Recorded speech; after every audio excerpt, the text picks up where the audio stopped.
So we are preparing our trip to Portugal for the next year, and we have been really wanting to put the words on what we do and how we travel. And Marcel always say, in our trips, we go with the flow, basically following the signs, following what is offered to us by the Great Mother every day.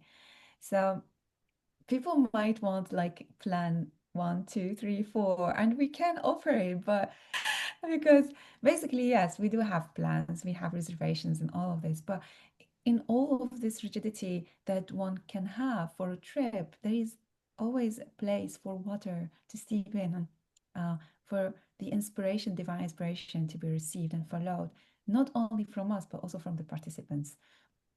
So the participants become active actors and um, weave in the magic of the pilgrimage altogether. So that's how I'm seeing it. Yeah, what I feel about what we are doing before the trip, we're going to prepare everything we can. Preparing the hotels, preparing the transport, preparing the script. But the main thing, it's the purpose. It's why we are doing. And everybody that is coming, in some ways, it's follow the same guidance.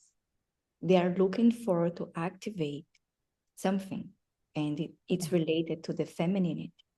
And yeah, so we're going to follow this guidance to helping everyone to be able to get what they feel and what they need. And it's all related to the primordial goddess, primordial yeah, mother. This is the main thing about the place we're going. Yes, this is important, but we needed to be open to channel what it's the reason and what we needed to do more than just follow the script. yes. What's really different about our trips also is not that we are just visiting a place and staying in it and doing initiations and activations, which is great. Some people do that. But for us, the Great Mother is present in everything, including in the landscape.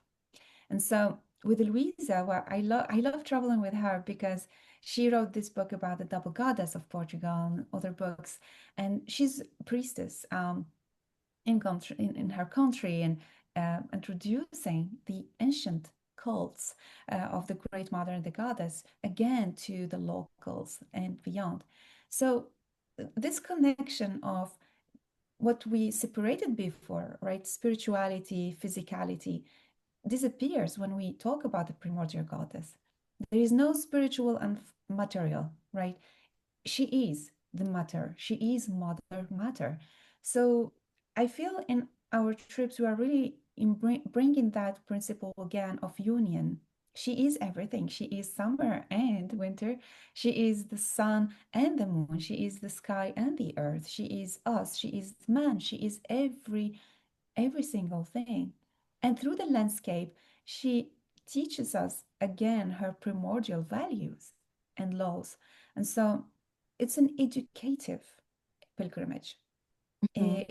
It's not about opening the crown or focusing on the base chakra or the sacral chakra. It's everything. It's kind of like that's why I think, when we travel, it is this where it's like it's intense, but it's intense in the sense that it's really transformative. It feels like you entered a new, I don't know, new dimension, new area, new reality. I don't know how they call it, but there's something about rewiring, like re equilibration, I don't know I could say it, but Balance.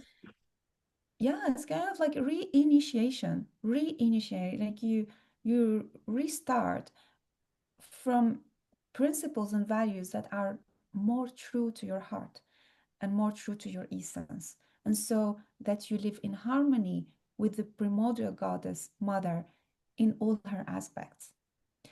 And so you walk, I don't know if I put the word more peaceful within, but in harmony. Harmony is a very important word. In harmony, even if there are ups and lows, you learn how to live in a different way, more aligned to her. For this, we pick the places that it's already known for thousands of years of being places of power.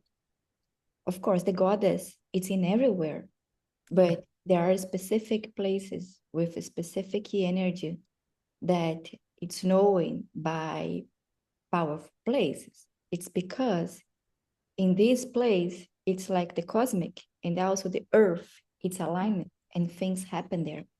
yeah. Yeah, And talking about the megaliths and also these power places that Luisa also introduces in her teachings, um, the landscape of the goddess, yeah, and how we can see her and find her, places where we can also open, mhm, these moments of openness. These places offer an openness um, uh, beyond the usual life, work. Uh, This is what we are offering, I think, through our trips. It's important to say we are offering a space where you can transform. We are offering a womb um, to alchemize what you were before so that a new golden egg of you, I'm wearing yellow today. um, yeah, a new egg of you emerges with full potentiality, with many possibilities, not just for you, but for others. And that's one thing that I observe from people who travel with us is that after the trip, there are many ideas emerging to be of service to the community. So that's what is really generosity and abundance is that when you open yourself to the Great Mother, fullness, fullness and fullness, you become her, you become her agent. She becomes you. And wherever you walk, wherever you go, you become her ambassador in a way. So you will see her principles starting to diffuse through you. And that's really beautiful continuation of the trip.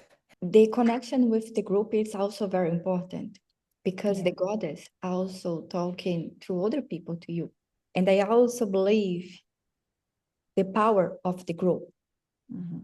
We can go to this place by ourselves, of course, but when you go to this place with the type of group we're going to have and people that it's not just know what they're doing, but they are open to channel, they're open to hear and to follow this guidance. This Yeah. magic can be even more powerful.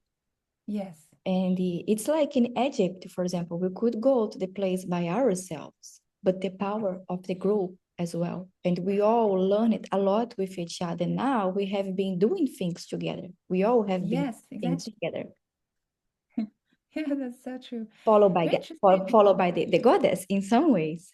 Yes, very interesting what you're bringing. The group.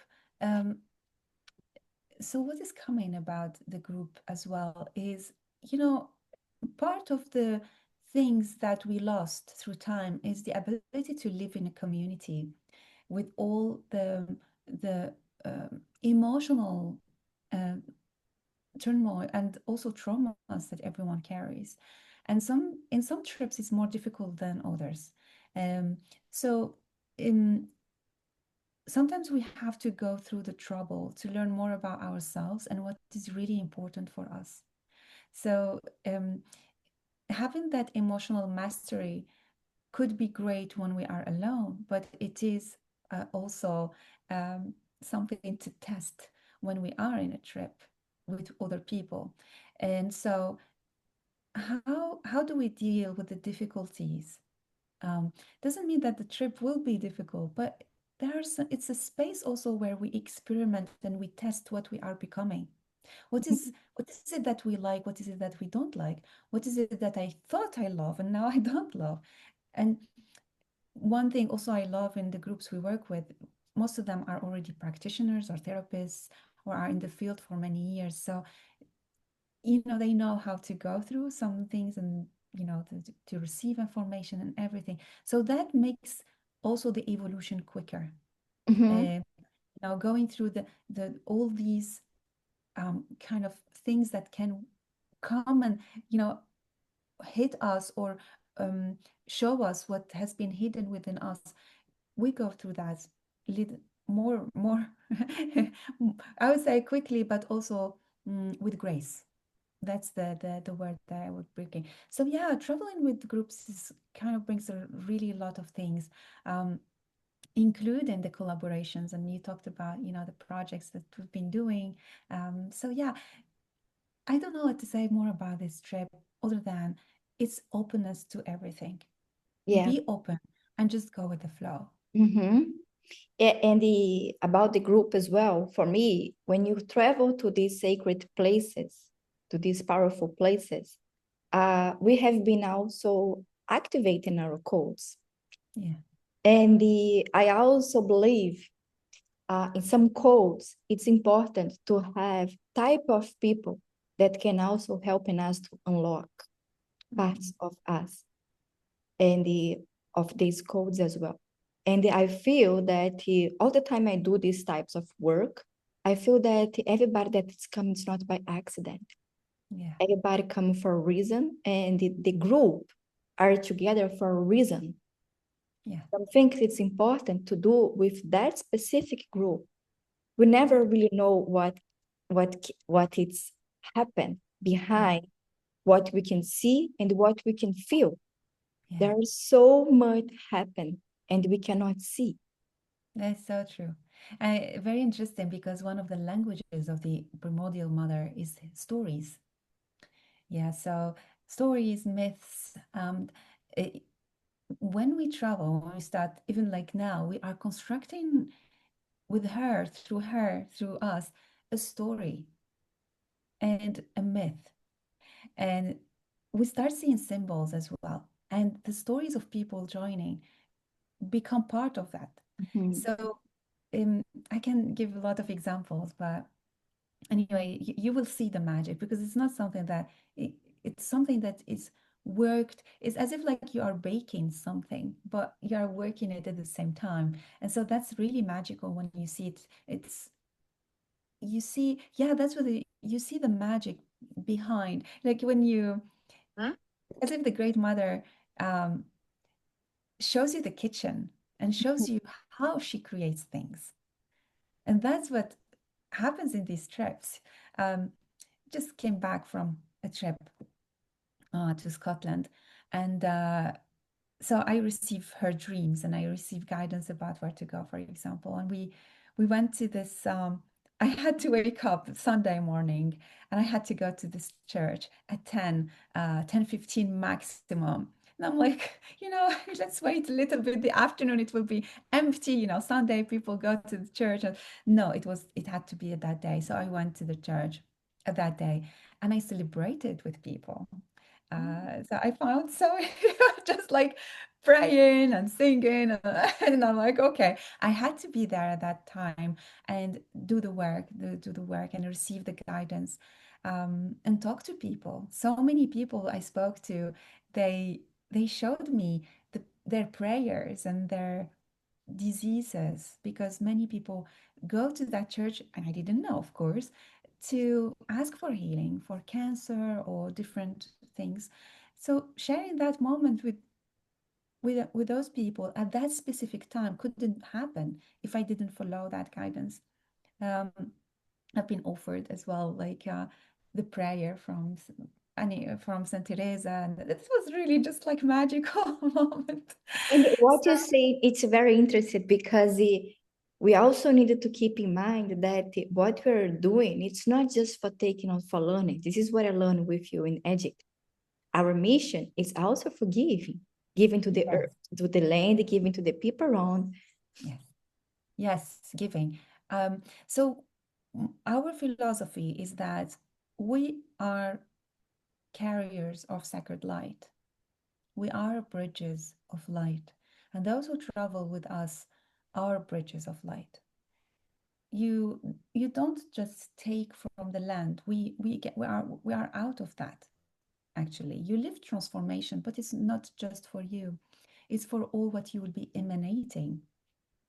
Um, so we travel with that idea of I'm here to give blessings. I'm here to pray for myself and others. I'm here to offer the land. And what we offer to the land could be as simple as prayer, sacred waters, etc., etc. It doesn't have to be complicated. The key is really simplicity.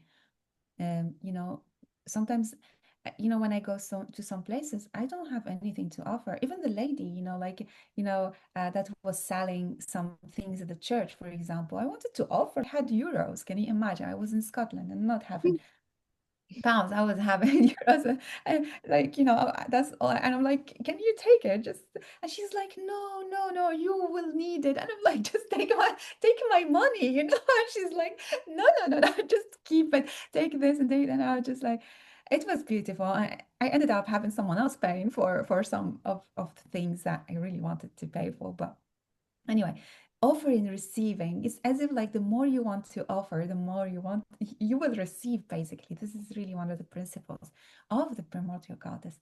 And all of this we learn by traveling. So yeah, hopefully this will give you a glimpse of our philosophy when we travel, and give you also the maybe a sign that this is the trip for you to join in Portugal next year.